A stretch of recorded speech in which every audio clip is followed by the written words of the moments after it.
たしました。ってことは変えるんだ、彼女。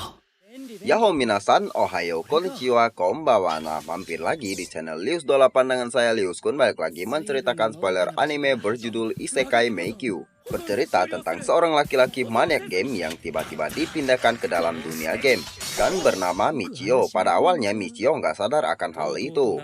Semakin berjalannya waktu, ia tahu kalau dirinya nggak bisa keluar atau logout dari game itu. Lalu kaget dirinya terjebak dalam dunia game. Karena hal itu, Michio memutuskan untuk bertahan hidup dalam dunia fantasi dan sihir. Lalu gimanakah kisahnya? Ya pasti nakama penasaran kan? Ya udah, sebelum nakama tachi simak video ini, jangan lupa buat subscribe, like, komen, dan share biar Lius Kun makin semangat buat update video terbaru. Karena dengan satu subscribe dan komen kalian akan sangat ngebantu channel ini makin berkembang. Nah, kalau gitu arigatou gozaimasu dan selamat menonton.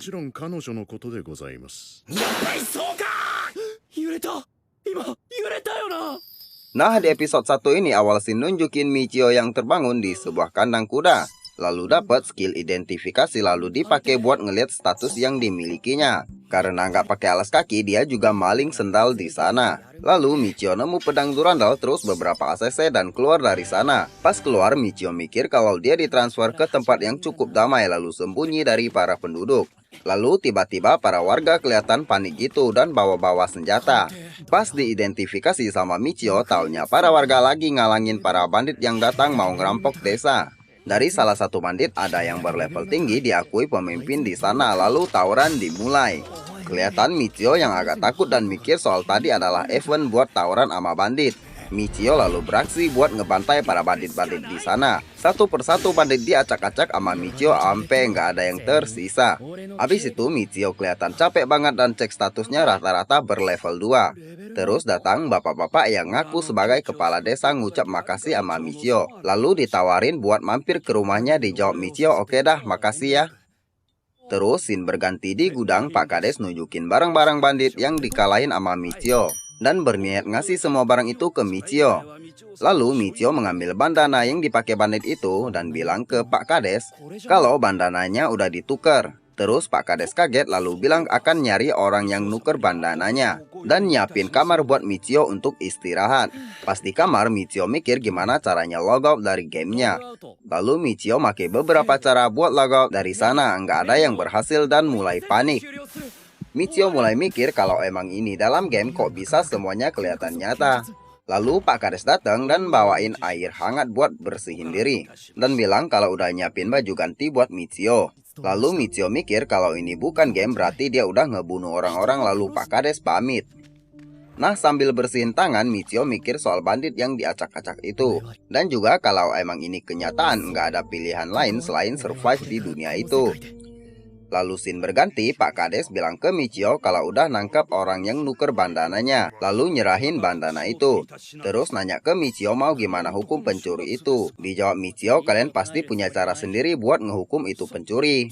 Lalu Pak Kades mulai rapal mantra ke pencuri itu. Tiba-tiba keluar sesuatu kayak kartu gitu. Lalu bilangin ke Michio kalau itu kartu status. Terus bilang kalau dia bukan penduduk sini lagi, melainkan udah jadi budak. Terus budak itu akan dijual ke kota, lalu uangnya dipakai buat kepentingan desa. Lalu Michio kaget gitu karena di dunia ini ada budak. Terus Pak Kades nyerahin kartu status para bandit ke Michio dan ngasih tahu kalau beberapa dari mereka yang jadi buronan pasti bisa ditukar duit. Lalu nyaranin buat ngejual semua barang jarahan para bandit juga di sana. Terus Pak Kades juga bilang akan siapin kereta buat berangkat besok. Nah, di keesokan harinya mereka udah berangkat dan kota udah kelihatan. Pas nyampe kelihatan kotanya ramai banget. Lalu sesampainya di pos kesatria, ada cewek ngoceh-ngoceh soal bandit yang dikalahin sama Michio. Beberapa dari mereka itu buronan. Dan Michio diminta buat kasih lihat statusnya ke cewek itu buat mastiin kalau Michio juga bukan buronan. Lalu itu duit diserahin ke Michio dan cewek itu nyuruh pergi cepet-cepet. Lalu scene berganti di ganggang sepi. Michio heran sama situasi di sana. Lalu Pak Kades bilangin ke Michio supaya nggak mandang sana sini. Soalnya tempat ini nggak aman dan di sini juga ada beberapa tempat yang jualan serabi empuk. Pas dengar soal itu, Michio kayak semangat gitu. Lalu dibilangin ke Pak Kades kalau tempat penjualan budak udah nyampe. Pas di dalam, keluar bapak-bapak ngenalin diri sebagai Alan yang punya bisnis di situ dan jelasin soal labirin baru yang ditemukan, lalu masuk ke topik utama soal budak. Lalu diskusi soal harga budak yang laku 30.000 nar. Habis itu Michio ngasih duit ke Pak Kades dan mereka berpisah di sana. Lalu Michio bingung kalau nggak ada yang kenal sama dia di sana dan nggak tahu apa-apa soal dunia itu. Habis itu tiba-tiba Alan manggil dan minta waktu Michio bentar buat ngobrol. Pas di dalam mereka udah berada di ruangan yang berbeda, lalu pikir Michio kayak ada yang aneh. Terus Alan nanya apa Michio seorang petualang, lalu nawarin Michio buat beli budak. Lalu Michio kaget, emang boleh petualang beli budak dan mikir hal aneh-aneh. Abis itu datang Mek cantik bawain teh yang buat Michio kaget lalu tersipu. Dan mikir kagak salah lagi, dia cewek paling cantik yang gua lihat di dunia itu. Terus Alan tahu isi pikirannya Michio dan buat kaget Michio, lalu jelasin soal budaknya. Dan jelasin kalau cewek tadi itu Beast Warrior yang bisa berguna buat lu di labirin nanti. Lalu dijelasin lagi soal budak yang udah ngikat kontrak harus nuruti perintah apapun dari tuannya sekalipun itu mantep-mantep.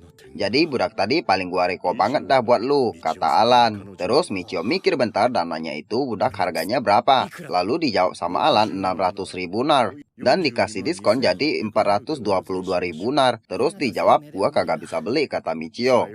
Pas diantar keluar sama Alan, cewek bernama Roxanne itu nunggu di luar. Lalu Alan bilang gua kasih lu 5 hari buat ngumpulin duitnya buat beli si Roxanne. Lalu bilang ke Roxanne kalau Michio tertarik sama dia. Terus Roxanne datang ngucapin makasih ke Michio. Pas keluar Michio mikir akan nyari duit itu ampe dapat buat beli si Roxanne, dan spoiler bersambung di episode berikutnya. Nah, Nakamatachi arigatou gozaimasu karena telah menonton spoilernya dari awal sampai akhir. Dukung terus channel ini dengan klik tombol subscribe, like, komen, dan share agar channel ini tetap update video terbaru untuk menghibur Nakamatachi. Nah, kalau gitu arigatou gozaimasu dan sampai ketemu lagi di video berikutnya. Ja, matane! 幽霊なのかってことは変えるんだ彼女